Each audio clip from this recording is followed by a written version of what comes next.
If you're looking for the court wizard, I'm not him. Farengar is the one you want. Why, John If you wish to speak with him, you'll find him somewhere in the general direction of boredom. Now, if you'll excuse me, there's this invention called wine that requires my immediate attention. A ballad? Oh, So you just want a wizard? You've still come to the wrong place. Walk outside, make a left, and tell Bjorlum you want to go to Winterhold. I'll be making my own trip to the bottom of a bottle, where I plan on staying for the conceivable future.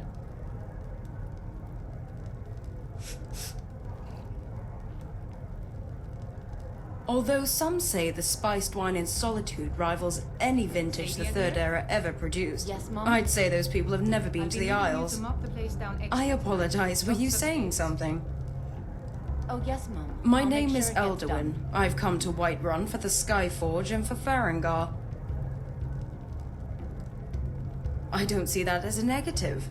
My Nord friends often chide me for neglecting the rich history of Skyrim, as if I was ignorant of it. They say, you know, Elder, there's more to Skyrim than just Alto and spiced wine.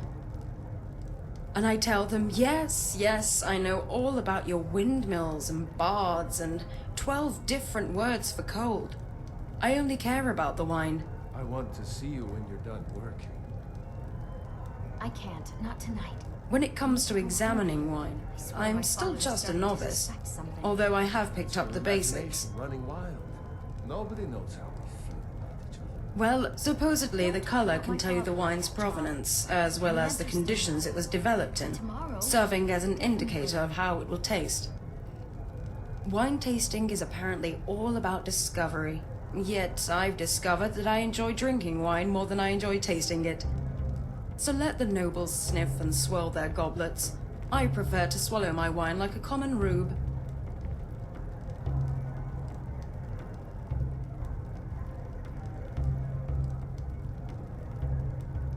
Yes, but there's still that extra step between me and what I want. It seems almost redundant, too. Like washing your hands before taking a bath.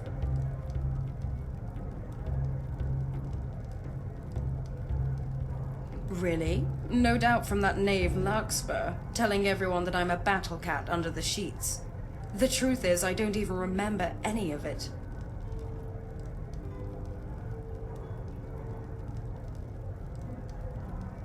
He is handsome for a wood elf, although terribly arrogant.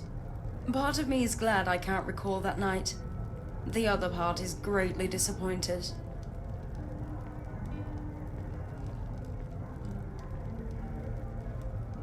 I don't really understand it myself. There should be more of me.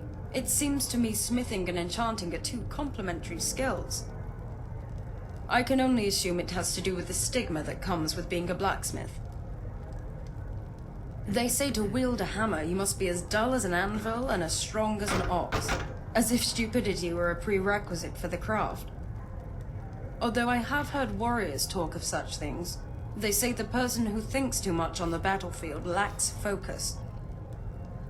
In battle, having an empty mind certainly makes you more decisive, but the forge is not something that requires you to act swiftly. But I do like the notion of intelligence being a weakness.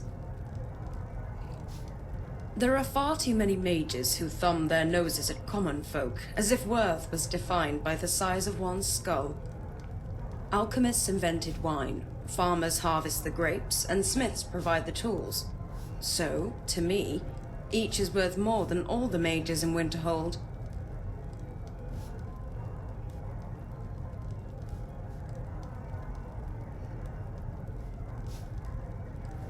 Well, don't quote me on that. It does seem likely though, doesn't it?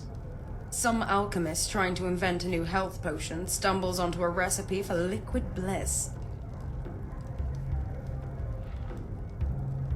Be gone.